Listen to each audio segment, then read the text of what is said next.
So what? Who cares? Why barter? Well, if there's one woman who knows how to barter, it's CNN personal finance editor Jerry Willis. Tell him, Jerry. I love that. Thanks to our friend Joy Behar for that.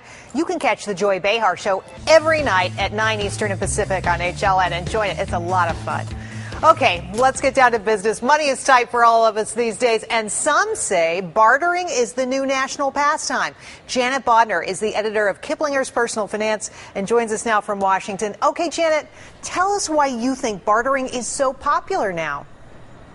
Well, a couple of things, Jerry. First of all, it's a good deal, and we're seeing on sites like Craigslist and that sort of thing, the interest is just increasing by leaps and bounds. And aside from the fact that you can get good deals, apparently it's fun. People actually like this. They like to do deals. Well, I know people so do not? This all the time. You know, they'll trade, like, you know, I'm redoing my bathroom. I have somebody who knows how to do some of that. Or come over and then I exchange something else for them. You know, people do it informally, but you say increasingly people are doing it online.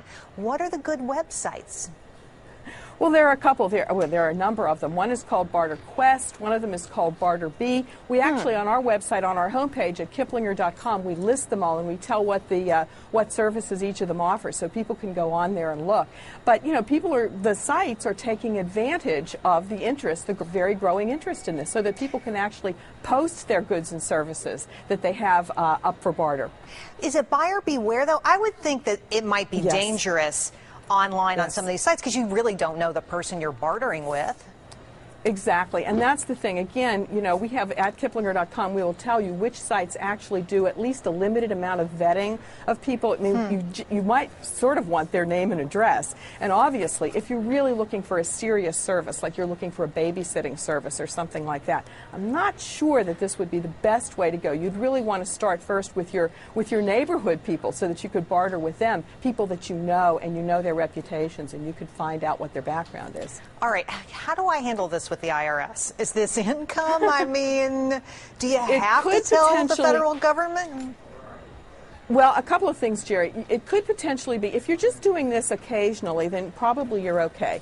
If it's something that you're doing, if you really get into it and you're doing it a lot, I think what you do, you need to go to the IRS website and they can give you all the rules on bartering. Now, if you're a business and you're doing this routinely and you are trading services with another business, it probably does count as business income. So it kind of depends on what level you are. If you're just an accidental barterer versus someone who does it all the time.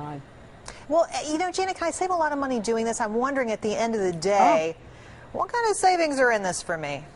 Well, look, I mean, it's interesting, Jerry. Some of the examples that we used in our story, we used someone who traded, of all things, a clothes dryer for a table saw. You know, who knew? Something like that. Or we were talking about, you were talking about leases and how leases and maybe cell phone contracts that people get involved in and then they're tired of their car lease or they want to get out of their cell phone contract. Sometimes you can barter this because there are other people who want short-term contracts or who would like your lease. So there are ways to get out of things early. So that's a very interesting thing. Right, when I was getting my makeup done before, the makeup artist here was saying, you know, I would like to barter my services for a wedding party. Maybe a dentist's daughter is getting married and he would clean my teeth or whiten my teeth for me, you know, and I would like to barter that kind of a service. Or a dermatologist and doing Botox injections, you know, so there's a lot of creative stuff going on out there. And I love that idea. It's a creative solution to a tough problem if you're short on money. Janet Bodner, thanks for bringing it to us. Oh, my pleasure.